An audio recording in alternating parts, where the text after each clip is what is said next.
भाइयों काफ़ी टाइम के बाद चैनल के ऊपर एक वीडियो आ रही है एंड आई गेस काफ़ी सारी चीज़ों के चक्कर में वीडियो रुक गई थी मेरी चैनल के ऊपर आना। फर्स्ट ऑफ ऑल अब मैं तुम लोगों को पूरा सीन समझाऊं तो क्या हुआ था। तो बेसिकली मेरे चैनल के ऊपर जो हाईएस्ट वीडियो गई थी उसके ऊपर एक कॉपीराइट स्ट्राइक आ गई थी। अब वो copyright strike straight up One Piece Manga Plus वालों ने डाली थी कि मैंने उनके मांगा पैनल्स को अपनी वीडियोस के अंदर बहुत ज्यादा अमाउंट में यूज कर लिया था। दैट्स व्हाट वीडियो के ऊपर कॉपीराइट स्ट्राइक आई थी एंड अब वो वीडियो टेक डाउन हो चुकी है एंड आई गेस एंड कुछ महीनों के बाद जाके वो कॉपीराइट स्ट्राइक अपने आप हट जाएगी। और अब मैं बात करूँ अपनी फाइटिंग शॉट्स की, तो जिस सॉफ्टवेयर से मैं अपनी फाइटिंग शॉट्स को एडिट करता था उस सॉफ्टवेयर के ऊपर से मेरे सारे के सारे टेम्पलेट्स हट गए हैं एंड उसके ऊपर से मेरे सारे के सारे जितने मैंने अब तक के फाइटिंग शॉट्स बनाए थे वो सारे के सारे हट चुके हैं एंड सारे के सारे टेम्पलेट्स भी चले गए हैं एंड अब वो टेम्पलेट्स मेरे पास नहीं है, तो इसलिए मैं फाइटिंग शॉट्स भी अपलोड नहीं करवा रहा हूँ। आई गेस इन फ्यूचर के अंदर मैं कुछ ना कुछ तो करूंगा फाइटिंग शॉट्स के लिए, क्योंकि उसी के चलते मेरे सारे सब्सक्राइबर्स गेन हो पाए हैं एंड इस वीडियो को बनाने का रीजन भी वही है, इसलिए क्योंकि सुबह सुबह लक्ष्य ने मेरे को कहा कि भाई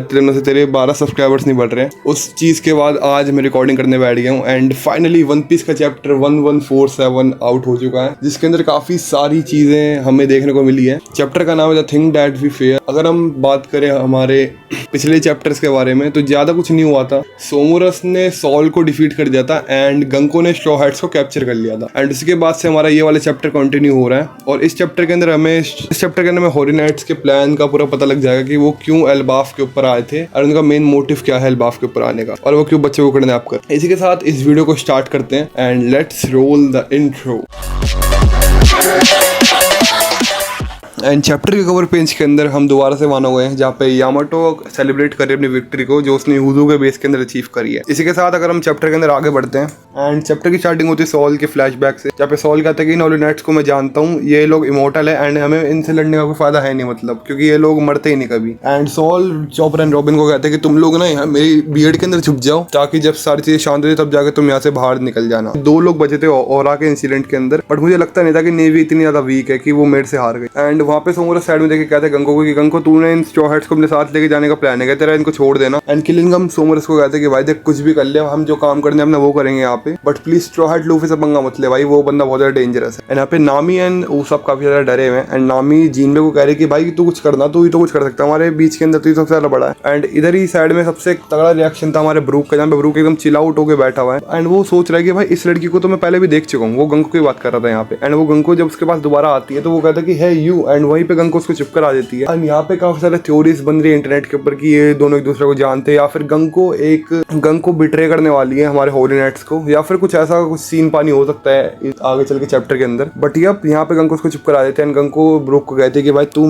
मेरा म्यूजिक स्लेव बन जा, जाके जब मेरा मन करे मैं तब तेरे गाने सुन सकूं। एंड वहीं पे स्ट्रॉ हैट्स काफी ज्यादा शौक हो जाते हैं कि भाई ये एक होली नाइट हमारे ब्रूक के गाने कैसे सुन सकता है। और यहाँ पे ब्रूक की फैन फॉलोइंग काफी ज्यादा दिन पे दिन बढ़ती जा रही है। जहाँ पे सोमोरस कहते हैं कि भाई इनको छोड़ दे, इनका कोई काम वाम नहीं है, इनको रहने दे साइड में। एंड यहाँ पे गंको ब्रूक को कहते हैं कि भाई तू काम कर, तू मेरे साथ चल मरीजवा, तू मुझे खुद के गाने सुनाएगा। ब्रूक गंको को कहता है कि भाई मैंने सेकंड लाइफ के अंदर वादा करा स्ट्रॉ हैट्स के साथ कि आफ्टर लाइफ में हमेशा स्ट्रॉ हैट के साथ ही रहूंगा। जब मेरे को सेकंड लाइफ दिखती डेविल फ्रूट के अंदर मैं उनको बिट्रे नहीं करने वाला। बट गंको कहती है कि अगर तू ऐसा नहीं करेगा तो मैं तेरे को मार दूंगी। बट भाई ब्रूक यहाँ पे एकदम हार्ड रिप्लाई देते हुए कहते हैं कि भाई देखते को मेरे को मार दे बट मैं स्ट्रॉ हैट्स को धोखा नहीं दे सकता। एंड वहीं पे गंको बहुत ज्यादा तेज की लात मारती ब्रूक के ऊपर एंड ब्रूक दूर जाके गिरा। यहाँ पे किलिंगम कहते हैं कि चलो भाई हम शायद से हमने अनाउंसमेंट शुरू कर देनी चाहिए। तो यहाँ पे सोमोरस एक अनाउंसमेंट करता है कि जो कुछ भी एल्बाफ के ऊपर हो रहा है ये सब कुछ हमने ही करा है, ये सारी चीजें हमारे चक्कर में ही हो रही है। यहाँ पे सारे के सारे जायंट्स वॉरियर जो इस टाइम बीस्ट से फाइट कर रहे हैं वो ये सारी बातें सुन पा रहे हैं। एंड यहाँ पे काफी सारे लोग शॉक्ड में कि भाई सब क्या हो रहा है, यहाँ पे एक बंदे करने क्या वाले हैं। एंड इस टाइम जो बच्चे सो रहे थे वो उठ चुके हैं अपनी नैप से एंड वो लोग कह रहे हैं कि हम जा कर रहे हैं। एंड काफी सारे बच्चे कह रहे हैं कि भाई मुझे अपनी मम्मी से मिलना है, मुझे अपने पापा से मिलना है। एंड एक बच्चा कहते हैं कि हम शायद से अपने घर के रास्ते पे ही तो जा रहे हैं, हमारा घर आगे आने वाला है। मतलब यहाँ पे हमारा स्मॉल वॉरियर कहते हैं कि रुक जाओ भाई मैं तुमको संभाल लूंगा, मैं तुम्हारा लीडर हूँ, मैं तुम्हें मतलब कुछ होने नहीं दूंगा। और वहीं पे कुछ बीस्ट आते हैं एंड इवन तो कोलन की भी ऐसी तैसी हो जाती है। यहाँ पे हम लोग देख पाते हैं कि भाई कुछ जायंट कह रहे हैं कि भाई इसमें से कुछ मॉन्स्टर्स तो मेरी वाइफ की तरह भी लग रहे हैं, मतलब शायद से कुछ बच्चों ने अपनी मम्मी को ही मॉन्स्टर बना दिया था। एंड यहाँ पे हम देख सकते हैं कि काफी बिग मॉम टाइप ऑफ बड़ी बड़ी मॉन्स्टर्स भी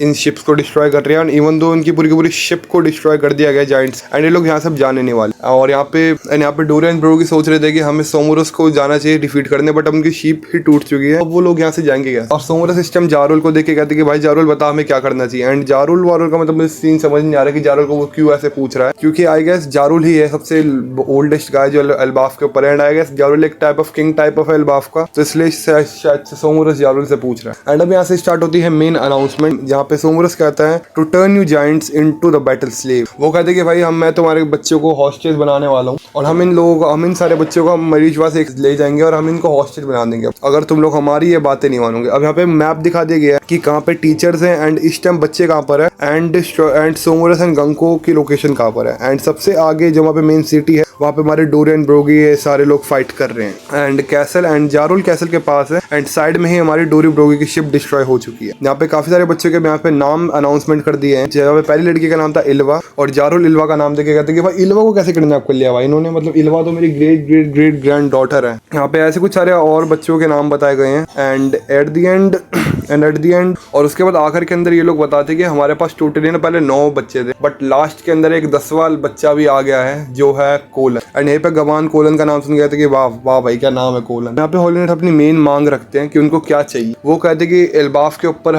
लाइब्रेरीज एंड स्कूल का कोई काम नहीं है, तुम इन सारी लाइब्रेरीज एंड स्कूल्स को जला दो या डिस्ट्रॉय कर दो, क्योंकि इनका कोई काम है नहीं एल्बाफ के ऊपर, क्योंकि ये लैंड ऑफ वॉर है एंड लैंड ऑफ वॉर के अंदर कोई काम वाम नहीं है मतलब इन सारी चीजों का। एंड वो कहता है और वो जारुल को सारी चीजें कहते हैं कि जारुल भाई देख तेरी चॉइस है, क्योंकि तू इस टाइम एल्बाफ का सबसे बड़ा बंदा है तो तू ये सब कर सकता है, तो ये सब कुछ तेरे ऊपर है कि तू किसी क्या करना। एंड वो कहता है कि अगर हमारी ये चीजें पूरी नहीं होती तो आई गेस हम इन बच्चों को ले जाएंगे एंड मरीजबाद में जाकर इनको अपना स्लेव बना देंगे। बट यहीं पे चैप्टर के एंड के अंदर हमें दिखता है कि रॉबिन एंड गबान आगे बढ़ रहे हैं। वो कह रहे हैं कि हम तो ये उन्होंने नहीं देने वाले। नेक्स्ट चैप्टर के अंदर आई गेस बहुत गंदी कुटाई लगने वाली होली नाइट्स, बिकॉज गबान एंड रॉबिन इस टाइम सीन के अंदर एंटर होने वाले हैं एंड मामला बहुत ज्यादा गर्म हो जाएगा। नेक्स्ट वीक ब्रेक है तो हमें नेक्स्ट वीक तो कोई चैप्टर नहीं दिखेगा but next week I guess हमें होली नाइट्स की कुटाई होते हुए दिखने वाली है, जहाँ पे गबान आई गेस सोमोरस की कुटाई कर देगा, क्योंकि भाई सोमोरस ने काफी सारी फालतू चीजें बोली है इस बार इस चैप्टर के अंदर, काफी ज्यादा गुस्सा भी दिला जाएगा गबान। इवन तो रॉबिन आएगा गंको से फाइट करेगी और कुछ भी हो सकता है चैप्टर के अंदर, हमें नहीं पता। इनका पता नेक्स्ट चैप्टर के एंडिंग के अंदर हमें ड्रैगन भी। इसी के साथ मैं ट्राई करूंगा कि मैं बैक टू बैक वीडियोस डालूं, लॉन्ग वीडियोस डालूं चैनल के ऊपर, क्योंकि लॉन्ग वीडियोस ही अब मेरी बेसिकली एक लास्ट